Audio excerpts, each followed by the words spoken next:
Roberto Rosario Vidal, bienvenido a librosperuanos.com. Usted ha publicado un libro de novela histórica llamado Inés Guaylas Yupanqui, una estrella entre dos mundos, que sería la delicia de uno de los pioneros de la novela histórica en el Perú, Luis Enrique Toro. Y aquí entramos al texto. ¿Por qué lleva como subtítulo Una estrella entre dos mundos? Juan, gracias por la entrevista. Una estrella entre dos mundos. Inés Guaylas Yupanqui viene a ser pues el personaje que enlaza el universo americano con el universo hispano. Es, si se quiere, la princesa inca que tuvo participación en etapas muy importantes de la historia peruana. Inés Guaylas Yupanqui vivió los 15 últimos años del incanato.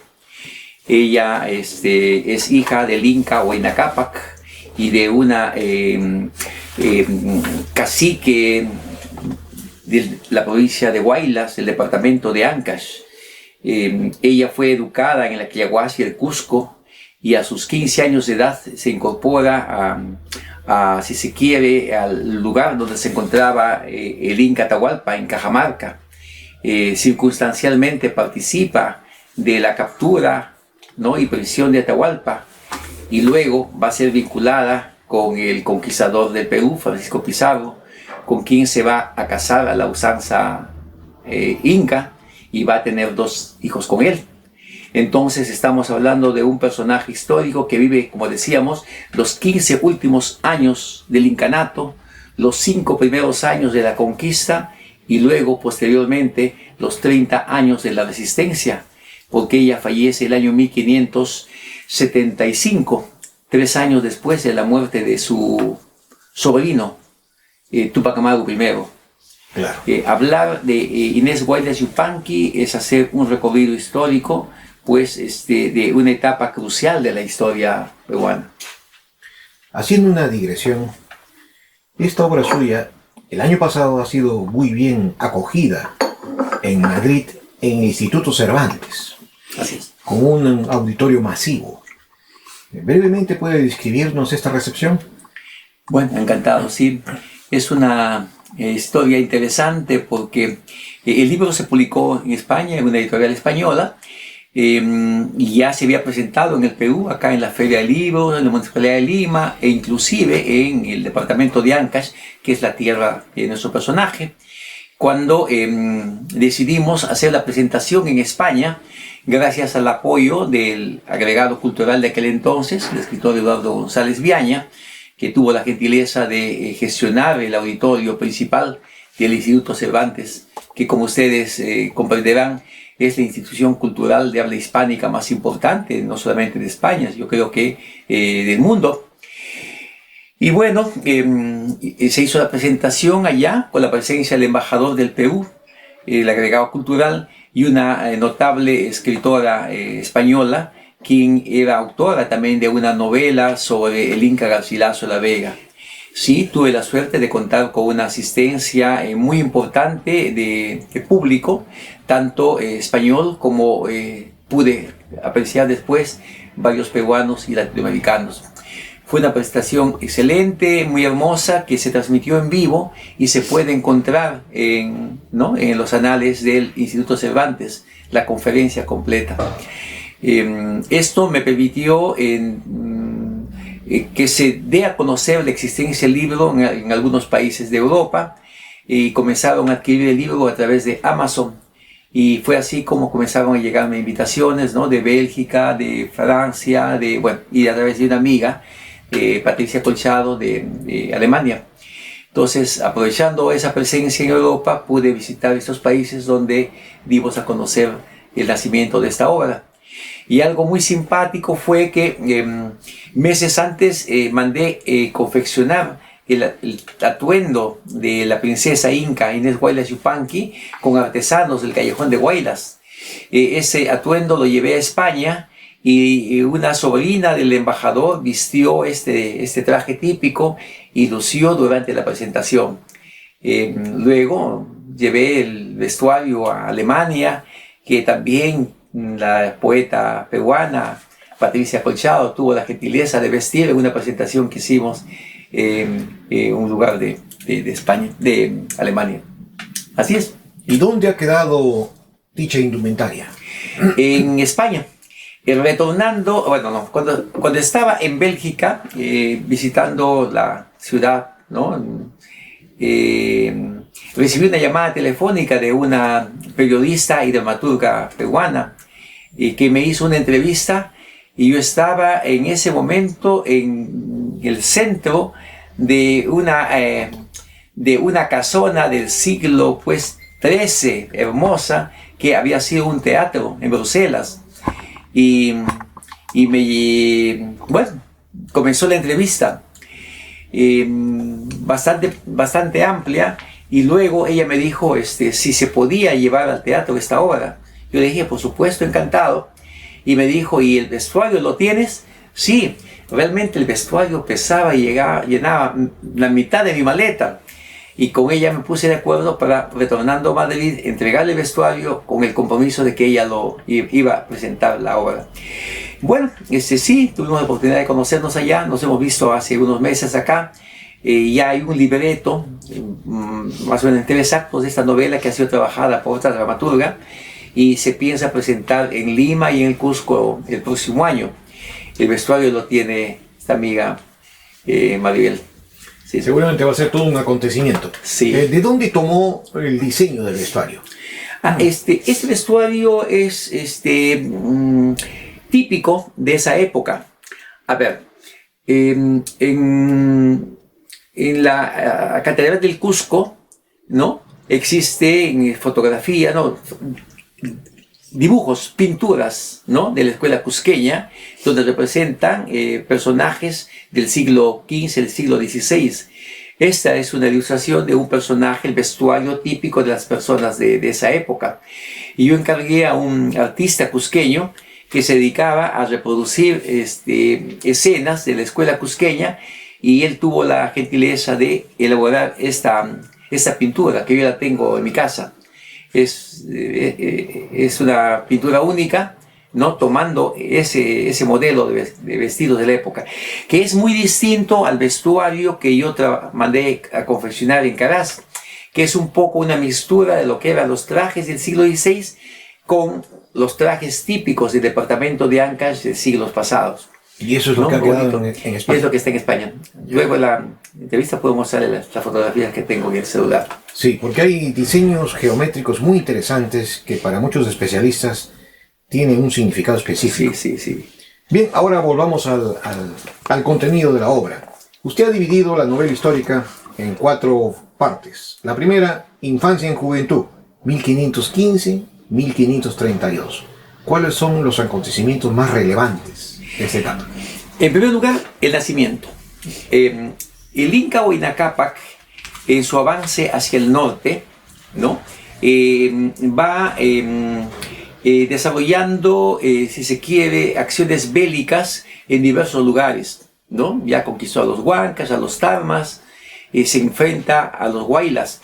Entonces, en la zona Huaylas, que es lo que es ahora el Callejón de Huaylas, había una curaca de mucha importancia, como vamos a ver un poco más adelante, que se llamaba, los historiadores la conocen como Contarhuacho, y yo la llamo Kunturhuacho, que significa Kuntur es cóndor, huacho solitario, cóndor solitario.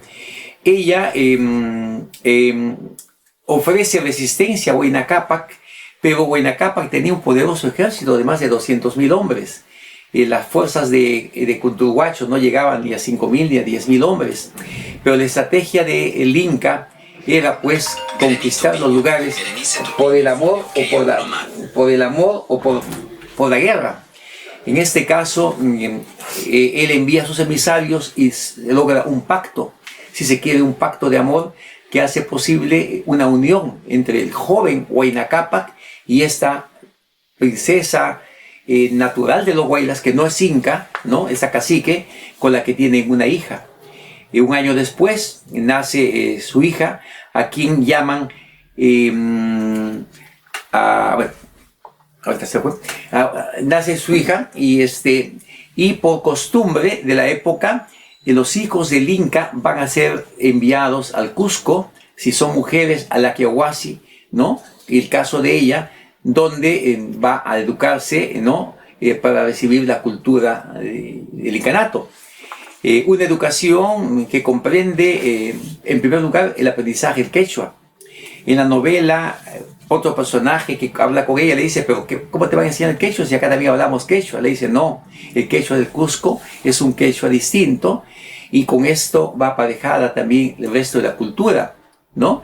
Hablar sobre las tradiciones incas, ¿no? La descendencia de los incas, la fundación del imperio, los triunfos más importantes, hablar sobre Pachacútec y cuáles son los objetivos que tiene trazado el Inca para sus conquistas posteriores.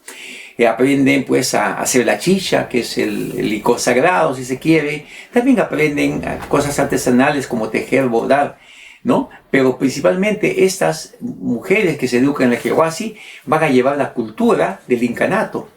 Y la historia lo dice, ¿no? Que el Inca entrega a estas mujeres, que son las escogidas, no solamente por su nivel cultural, sino también por su belleza, en premio a algunos generales y también a algunos caciques o gobernantes regionales en su avance de conquista hacia el norte.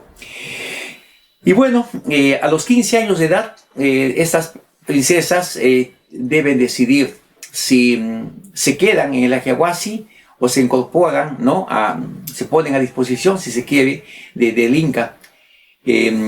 Quespicisa, que es esta niña, ¿no?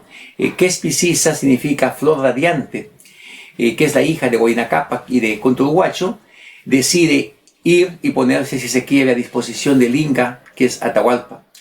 La historia la encuentra en Cajamarca, cuando capturan a Atahualpa. Pizarro sabía que parte de su estrategia, ¿no? de conquista era conseguir el mayor número de adeptos en los señoríos, ¿no? Que había formado parte del Tahuantinsuyo, y el hecho de unirse inicialmente con Inés, ¿no? Y luego con Cusilvimay Ocllo, que le bautizaron, ¿no? Angelina, era mantener ese nivel, ese estatus. Para salir de Cajamarca rumbo al Cusco, él necesitaba de un Inca. Es así como toman a uno de los hermanos menores muy tiernos de Atahualpa y lo coronan Inca, y con él viajan seguros de su compañía hasta Jauja. Cerca de Jauja él muere y se sienten un poco en riesgo y en peligro. Es allí cuando conocen a Manco Inca, también joven, y al principio se une Manco Inca y Pizarro va a entrar al Cusco con Manco Inca. O sea, el soporte, si se quiere, para el avance en ese momento era la presencia como su brazo derecho de un Inca, ¿no? Y si se casaba con una princesa Inca era la consolidación de esta relación. Angelina también era princesa Inca. Claro que era princesa Inca. Ella fue la prometida pues de Atahualpa, claro. ¿no? Cusilvimay Ocllo. Y a propósito de ese detalle, ¿cómo interpreta usted el hecho de que Pizarro siempre haya elegido princesas incas? Porque si su intención era justamente aliarse con todos aquellos cacicazgos que lo estaban apoyando, ¿por qué no eligió a alguien de la nobleza regional? Es que todavía la nobleza inca tenía presencia, ha tenido presencia durante muchos años más, ¿no? Era la nobleza, aun cuando ya se liberaban, reconocían a estas personas como gente que habían sido motivo hasta de adoración. Consideremos que el Inca era considerado como el hijo del sol, era un dios, y su descendencia puede ser parte de ese grupo pues extraordinario, ¿no? Que eran descendientes del Inca. Entonces, él necesitaba de ese soporte para poder avanzar. Muy bien. Bueno, ahora sí entremos a la tercera parte. Segundo matrimonio, 1537-1551. Bueno, Pizarro no solamente se separa de ella, sino que le entrega en matrimonio católico a uno de sus secretarios, si se quiere, un personaje que había llegado con Hernando Pizarro, luego de su viaje a España llevando, ¿no? los quintos, ¿no? Y la hace casar.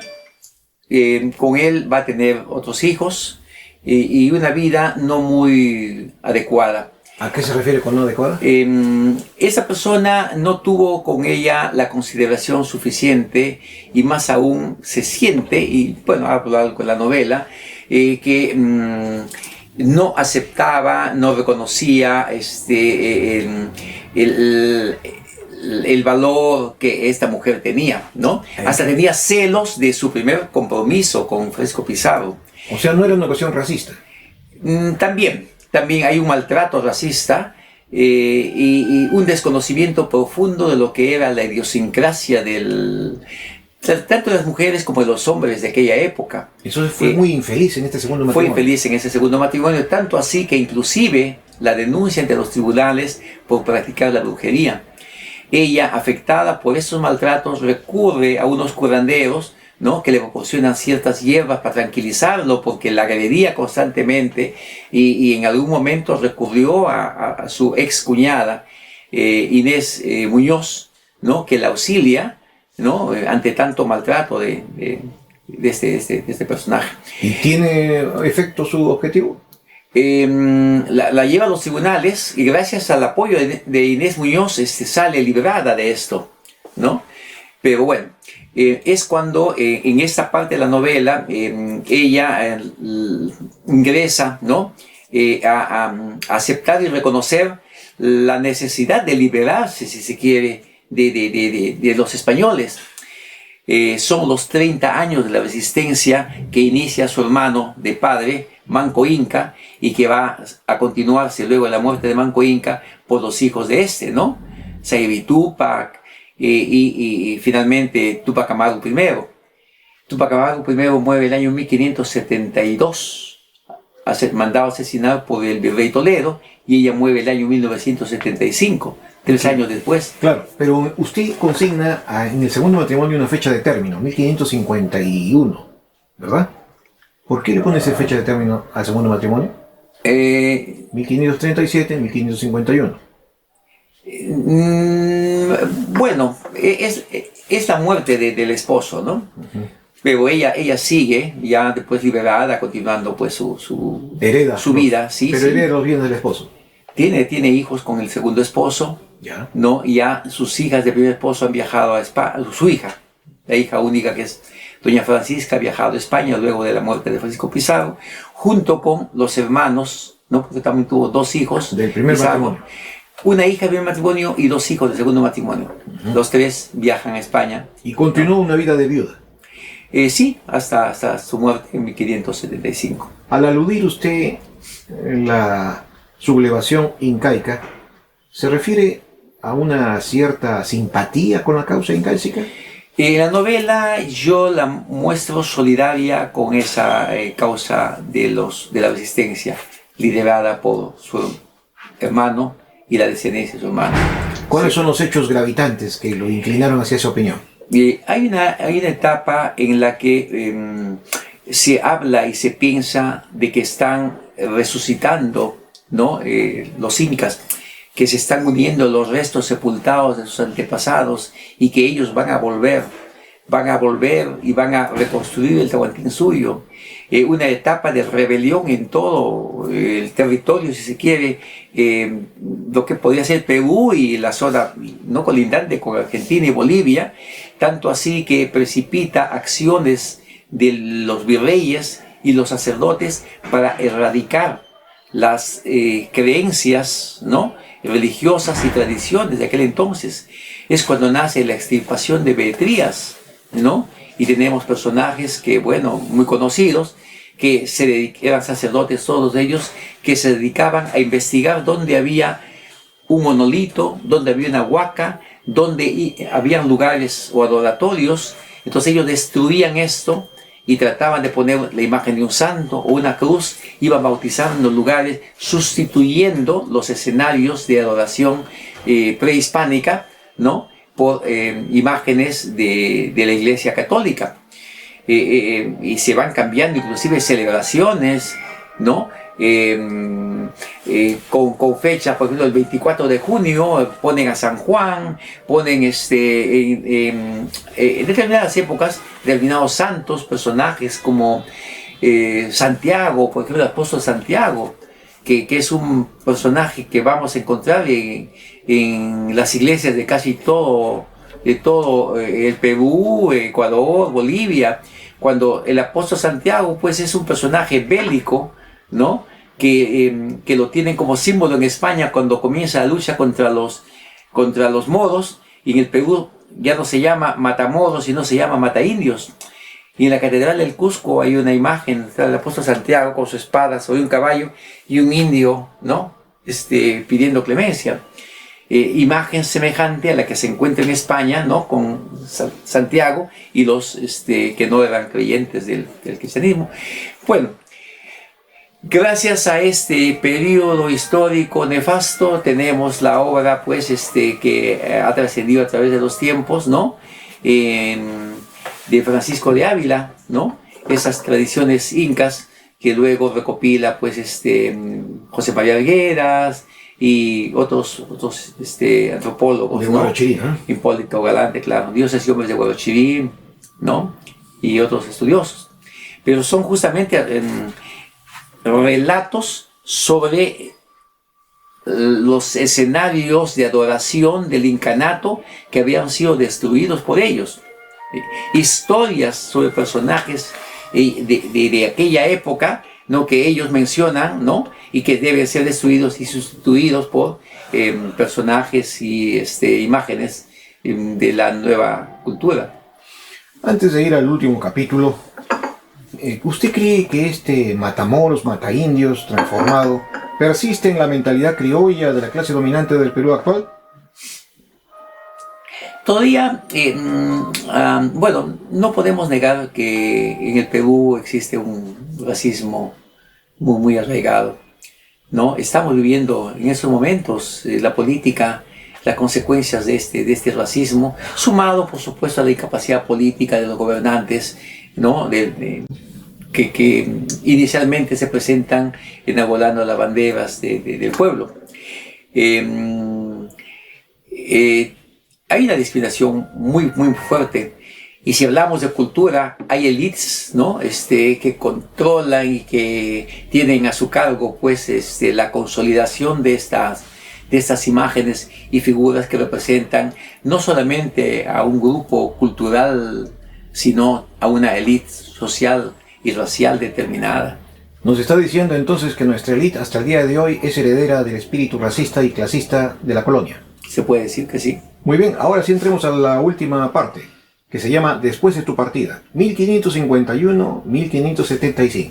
Ya, es la etapa en la que ya su hija, Francisca, llamada Doña Francisca, que se convirtió en la heredera de Francisco Pizarro y de ella, ¿no? Entonces la mujer más rica económicamente, dueña de extensas regiones en la Sierra del Norte, de Ancash, La Libertad, de minas y, bueno, riquezas ¿no? de diverso orden. Se va a España, ya cerca de los 15 años, llega y le va a recibir su tío Hernando Pizarro, quien está preso ¿no? en un palacio, ¿no? Y va a casarse con él. Entonces, Inés busca comunicación con su hija, y es allí cuando, mediante acciones epistolares, le cuenta lo que está ocurriendo desde su partida, y de vez en cuando su hija le responde, ¿no? La vida que ella está desarrollando en ese país hispano, en Europa. En realidad ya es una etapa creativa, ¿no? Netamente imaginaria, basada también en algunos escenarios y momentos históricos del Perú, ¿no? La creación de la Universidad de San Marcos, la creación de tribunales, la creación de escenarios diversos, ¿no? Y de acontecimientos que ella le narra para, de alguna manera, mostrar qué es lo que está ocurriendo en esos últimos años de su vida, ¿no? En el Perú. Claro. ¿Cuál es la lección histórica y luego narrativa que le deja esta experiencia novelística histórica? Bueno, como lección histórica, la convicción de que hay personajes y hechos históricos trascendentes que se desconocen y que es necesario estudiar, investigar para conocer nuestro pasado histórico y para no cometer los errores que tal vez se ocurrieron y que nos permitirán tener pues una visión más clara del futuro. Conociendo nuestro pasado, vamos nosotros a conocer o decidir un futuro mejor para nuestro país. Yo llego a esa conclusión. Y también romper con aquel machismo, ¿no?, que ha hecho posible que a través de los tiempos se ignore la presencia de muchos personajes históricos que han contribuido al desarrollo de la cultura, ¿no?, y de la historia de nuestro país. Muchos de ellos personajes femeninos. ¿Y narrativamente? Narrativamente, bueno, trabajar la temática de la narrativa histórica, que ha sido para mí un descubrimiento. Yo he trabajado más una temática, una narrativa pues tradicional, y hasta que descubrí a este personaje que me ha permitido tener información sobre muchos otros personajes históricos que se desconocían y que tienen pues una importancia tremenda y que más adelante vamos a ir dando a conocer con nuestras próximas novelas. El libro culmina con un interesante glosario que ayuda mucho al entendimiento de la novela misma, porque consigna en el glosario palabras de alimentos, animales, vegetales, minerales, lugares, celebraciones, ritos, referencias a personas, vestimenta del Inca, vestimenta de la Colla, otras expresiones quechuas y otros más. Ha sido un acierto este detalle tan puntilloso. Sí, gracias. Aun cuando a lo largo de la novela yo voy empleando estas palabras quechuas, ¿no?, o propias de nuestro idioma, si se quiere, el español peruano, describiendo. Si hablo de un tema quechua, de alguna manera en el transcurso del relato explico, ¿no?, sin salirme de la temática novelística, ¿no?